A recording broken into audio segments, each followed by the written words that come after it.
Durante este periodo existieron vínculos económicos y políticos de los cuales podemos mencionar el milagro mexicano, el crecimiento hacia afuera, el crecimiento hacia adentro, el desarrollo estabilizador y el desarrollo compartido. El periodo comprendido entre 1940 y 1970 se puede caracterizar como de un importante desarrollo económico, a tal grado que se le ha denominado el milagro mexicano. Los presidentes que gobernaron durante esta etapa fueron Miguel Ávila Camacho, Miguel Alemán Valdés, Adolfo Ruiz Cortines, Adolfo López Mateos y Gustavo Díaz Ordaz. Algunos economistas han denominado así a este periodo de la historia de México debido al gran nivel de crecimiento que alcanzó el país en un corto lapso de tiempo, con un promedio de 6% anual que pocos países del mundo pueden obtener. Sin embargo, no solo se trató de crecimiento económico, sino también de fuertes cambios estructurales. En 1940 la agricultura aportaba el 10% de la producción nacional. En 1977 su aportación ya era del 5%. Las manufacturas, por su parte, pasaron del 19% a más del 23%. Y en cuanto a la población, esta creció fuertemente. En 1940 había 19.6 millones de habitantes, mientras que para 1977 ya eran 67 millones. El milagro mexicano es un periodo de la historia contemporánea de México, el cual transcurre del año 1940 a 1971, que se caracteriza esencialmente por la aplicación de una serie de reformas económicas y sociales por parte del Estado, para desarrollar el mercado interno y la industria principalmente.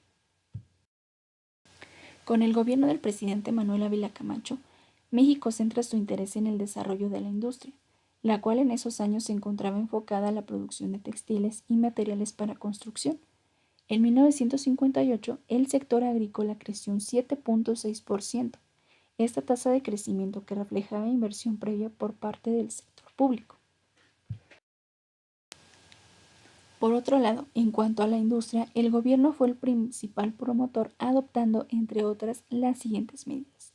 Proporcionar el crédito que los empresarios requerían, para lo cual se favoreció la expansión y consolidación de la banca privada. Favorecer el desarrollo de los transportes y las comunicaciones. Disminuir los impuestos u otorgar exenciones fiscales y las comunicaciones. Y por último, crear una política arancelaria proteccionista. De 1940 a 1956 se da en México un periodo de crecimiento hacia afuera, el cual estaba basado en el dinamismo del sector primario. Esta política se define como crecimiento sin desarrollo. Esto debido a que el número de industrias del país aumentó, pero sin la base fundamental, que es la libre competencia, que le permitiera desarrollarse económicamente. Durante el mandato de Ávila Camacho, se observa una estabilidad política y crecimiento económico.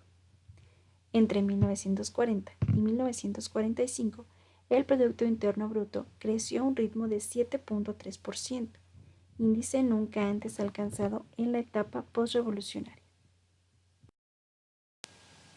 Manuel Ávila Camacho y Miguel Alemán Valdés, durante su mandato, proporcionaron los medios para alentar el crecimiento económico, la consolidación del mercado interno y la inserción de México en la economía mundial.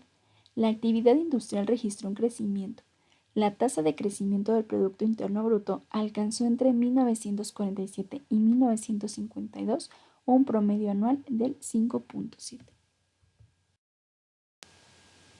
De 1956 a 1970, la economía mexicana presenta un crecimiento hacia adentro, es decir, México debía producir lo que consumía. La economía mexicana se basa en el dinamismo del sector industrial, contrayendo la estabilidad de precios y ajustándose a los problemas productivos y financieros por los que pasó el país. El crecimiento industrial en este periodo mantuvo un ritmo de crecimiento sostenido, aunque basado en un mercado cautivo que le proporcionaba la política proteccionista diseñada por el Estado, situación que trajo como consecuencia el desarrollo de empresas sin competitividad con el exterior, que les impidió consolidarse a través de la exportación hacia mercados extranjeros. El desarrollo estabilizador.